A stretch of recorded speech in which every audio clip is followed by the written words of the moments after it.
여호와를 자기 하나님으로 삼은 나라 곧 하나님의 기업으로 선택된 백성은 복이 있도다.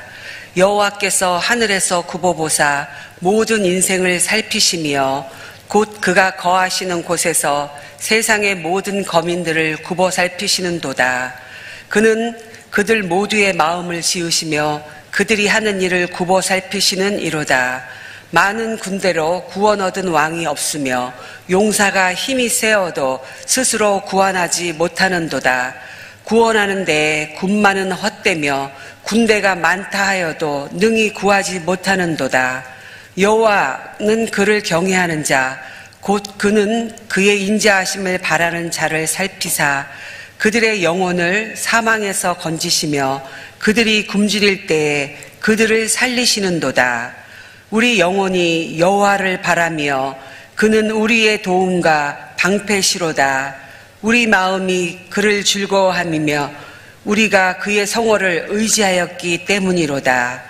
여호와여, 우리가 주께 바라는 대로 주의 인자하심을 우리에게 베푸소서. 아멘. 누군가가 여러분의 사생활을 은밀한 가운데 지켜보고 있다고 하면 어떤 생각이 들 것 같습니까? 한때 TV에서 몰래 카메라라고 하는 그런 프로그램이 있었어요. 연예인을 대상으로 해서 연예인 자신도 모르고 은밀한 가운데 카메라를 놔둬가지고 연예인들이 말하는 것, 행동하는 걸 다 이렇게 보았습니다. 그래서 그때는 사람이 아무도 없는 줄 알고 그냥 자연스럽게 말을 했던 것, 또 했던 행동들을 보면서 우리가 보고 웃고 했던 것이 있습니다.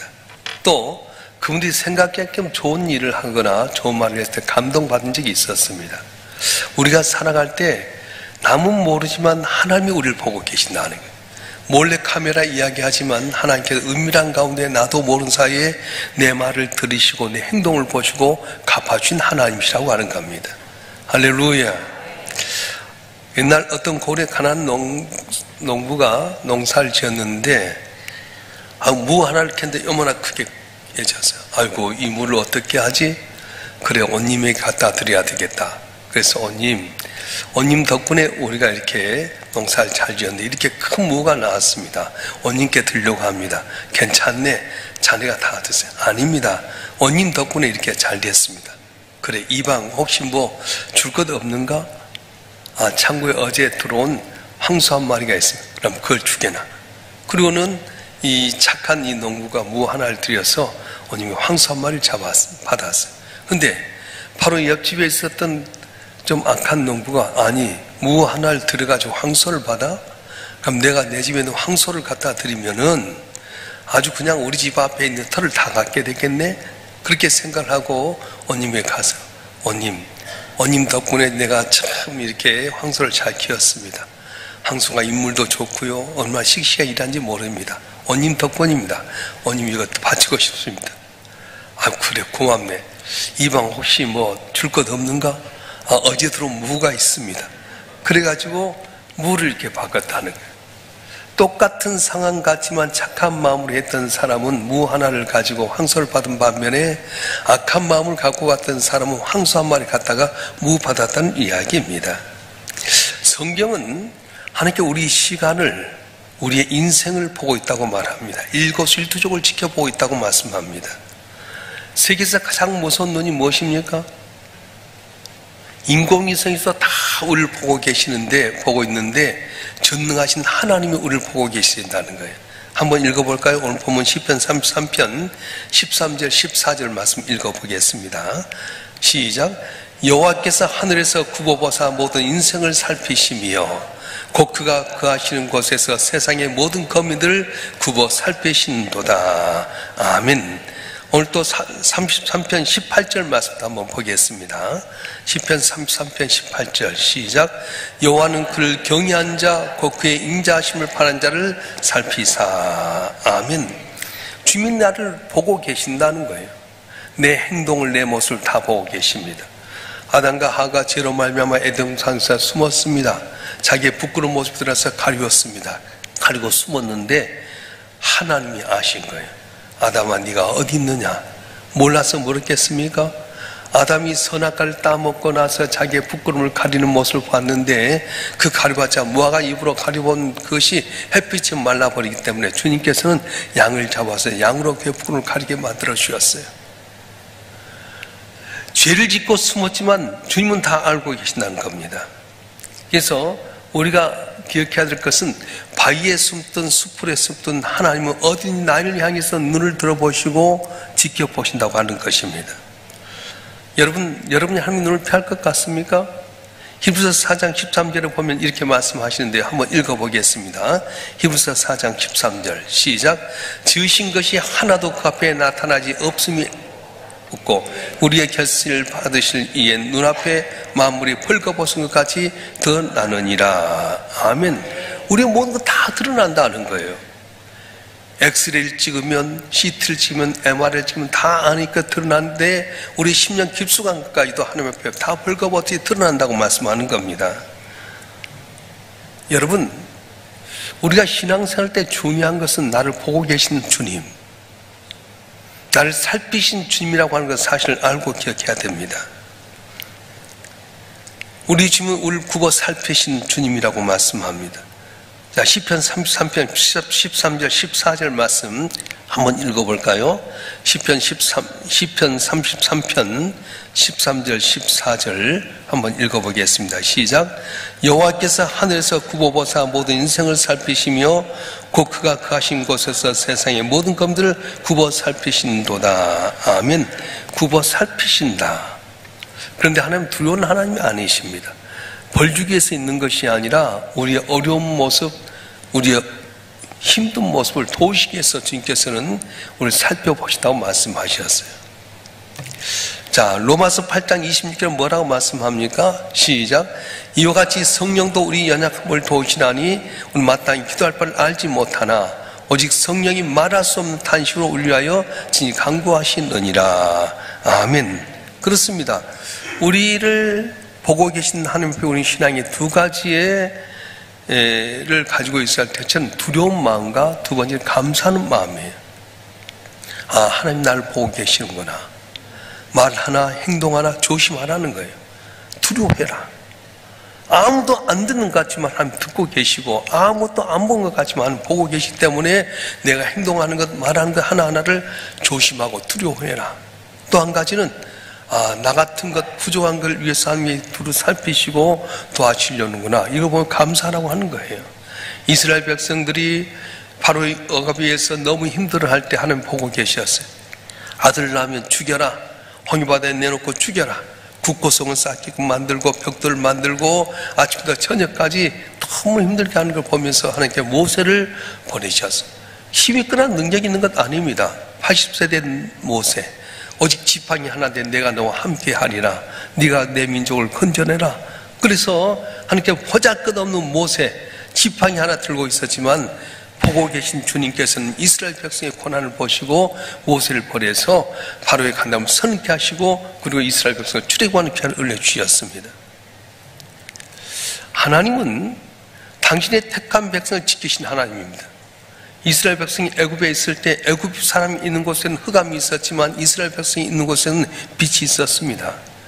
애굽 사람에게는 죽음의 그림자가 있었지만 이스라엘 백성은 유월절의 역사처럼 죽음이 건너갔습니다. 예수님의 제자들이 괴롭게 너를 풍랑 가운데 너를 쫓고 계실 때 주님은 그걸 보고 계셨어요. 기도하셨던 주님께서는 괴롭게 너를 쫓고 있는 그를 보면서 물결 골아오셔서 그 풍랑을 잠잠케 하셨습니다. 혹시 여러분 가운데 내 삶이 풍랑 속에 있습니까?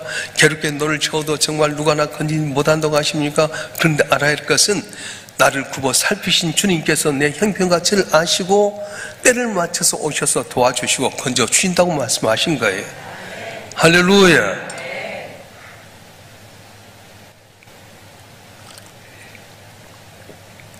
그래서 우리가 신앙사람에서 가져야 할 두 가지 태도는 두려워하는 마음, 말 조심해라, 행동 조심해라.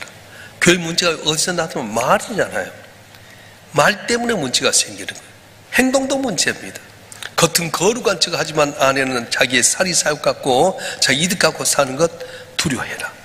그리고 감사해라. 언니라 주님께서 보고 계시고 갚아주신다는 걸 감사하는 거예요. 신앙생활은 자세가 중요합니다.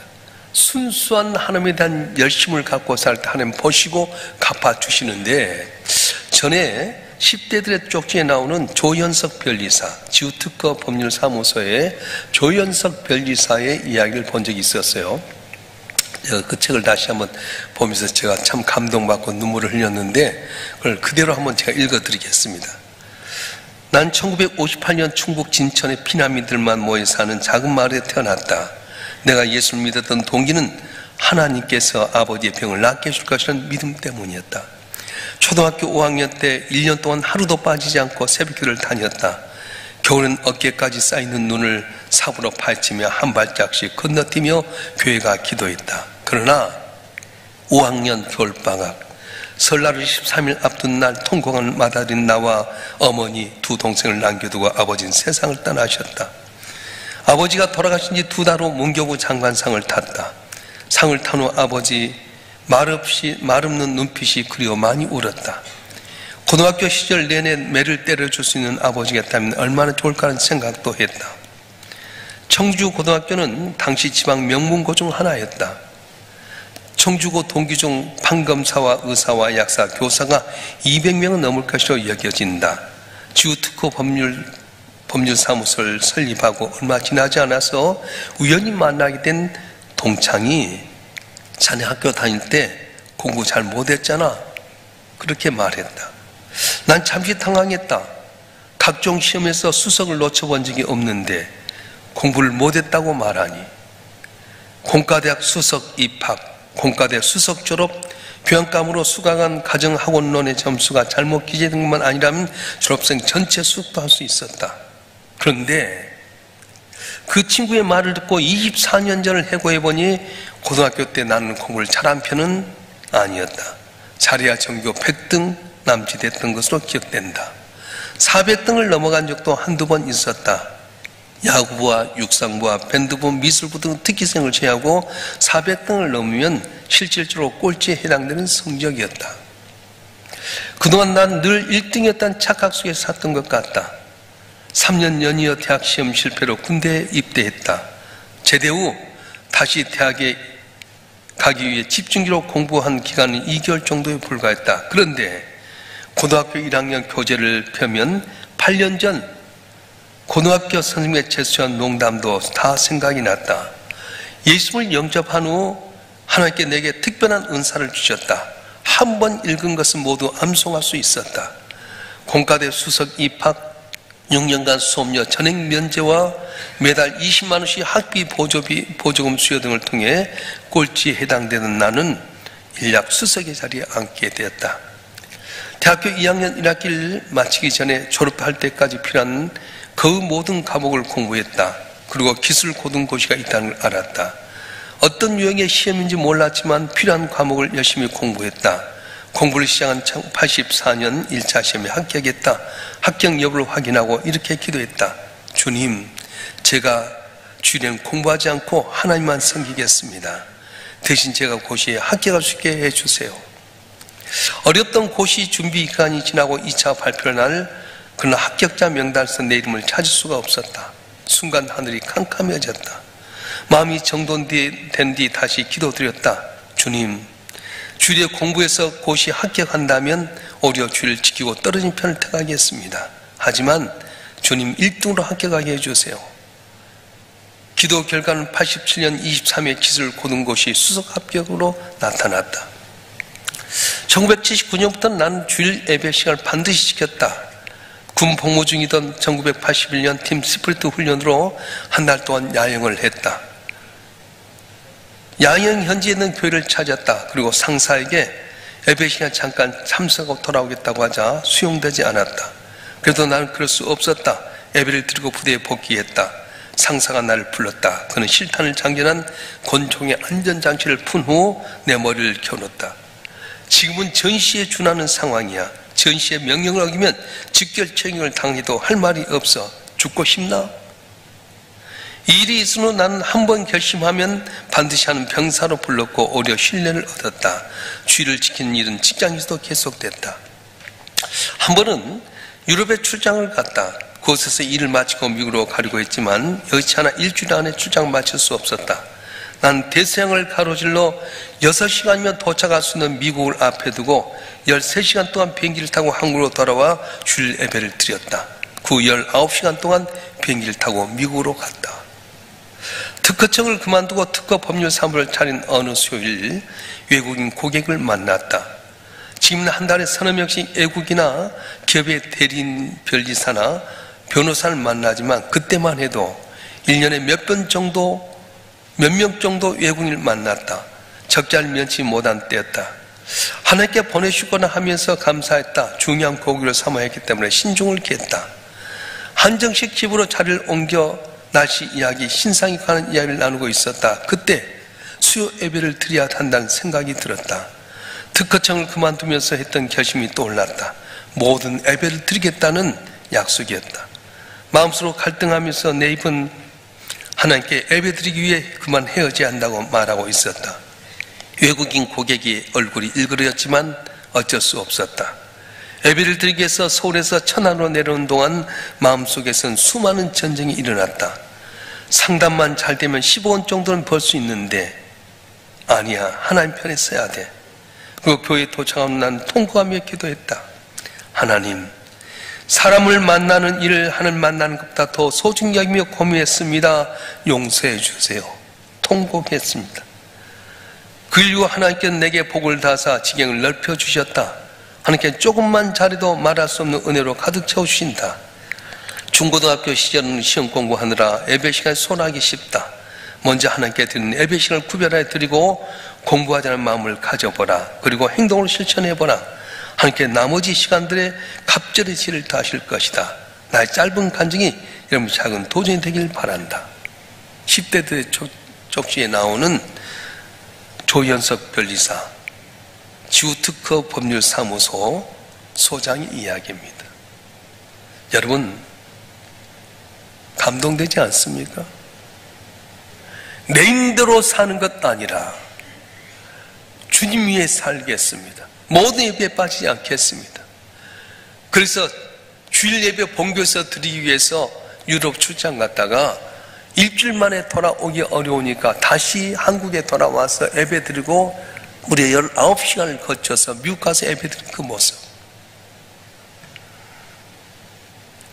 수요일날 외국 바이어를 만나서 입금만 잘 되면 한 10억 정도 벌 수 있었는데 자기가 특허 사무소 하면서 하나님 모든 예배를 하나님께 드리겠습니다 했던 그 약속 때문에 그 거리를 놔두고 청주까지 버스 타고 내려왔던 사람. 그런데 마음속에 갈등이 있었어요. 저 사람을 놓치면 10억 손해본다. 교회 갈 건가? 수예배 정도인데. 근데 그는 수예배를 들고 나서 통곡한 거예요. 하나님, 하나님보다 세상 사람의 일에 대해서 더 관심 가졌던 것 회개합니다.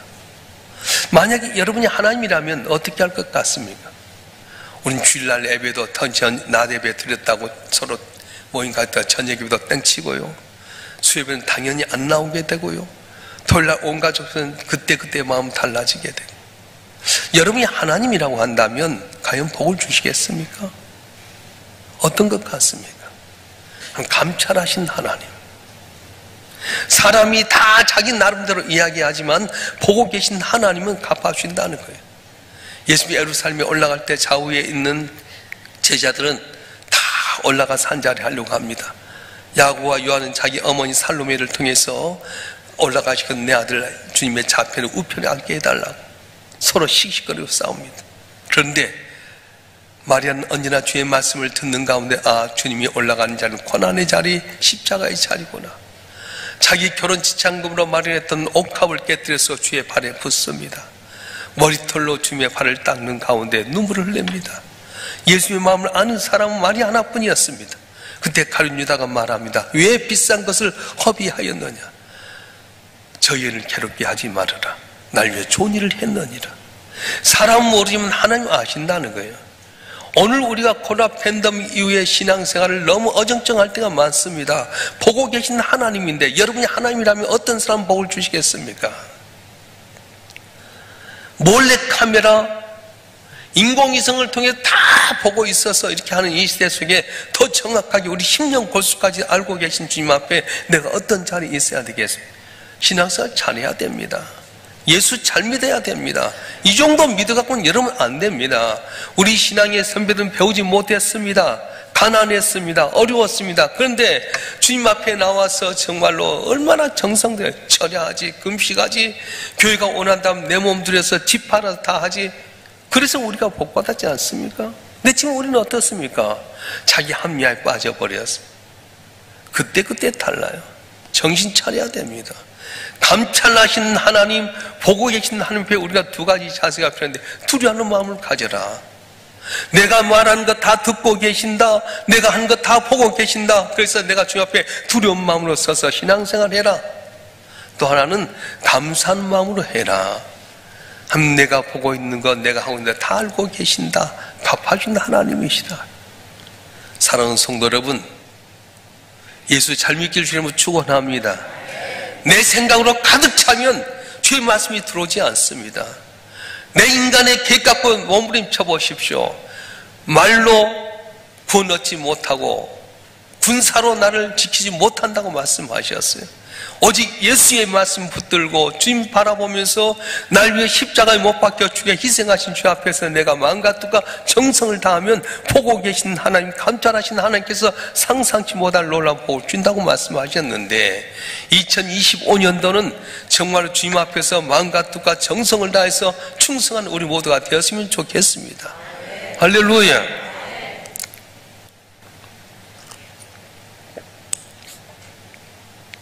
요새 새벽에 역대상에 대해서 이야기하는데, 역대상 23장, 24장, 25장 이렇게 계속 나가면서 주신 말씀이 뭐냐면, 다윗은 외적인 성전을 못 짓겠지만 그걸로 끝나지 않아요. 외적인 성전도 중요하지만 내적인 면에서 교회가 이 예배드리는데 조직을 짜게 되고 제사장 매뉴얼을 짜게 되고요, 하나님께 영광 돌리는데 최선을 다하는 겁니다. 내 당시에 짓고 싶었던 성전 못 지었지만은 내 아들 솔로몬이 아직 어리기 때문에 그 많은 사람들이 예배하는 데서 어떻게 해야 될 것인가 해서 내 지파가 이 일을 감당해라. 내 지파 가운데 고앗 자손의 아들들, 아브라함의 아들들, 아론의 자녀들이 제사장 역할을 해라. 그리고 반차를 나누어서 섬겨라. 하나님 경외해라. 그 말씀 하시잖아요. 교회가 무슨 뜻이에요? 예배 드린 겁니다.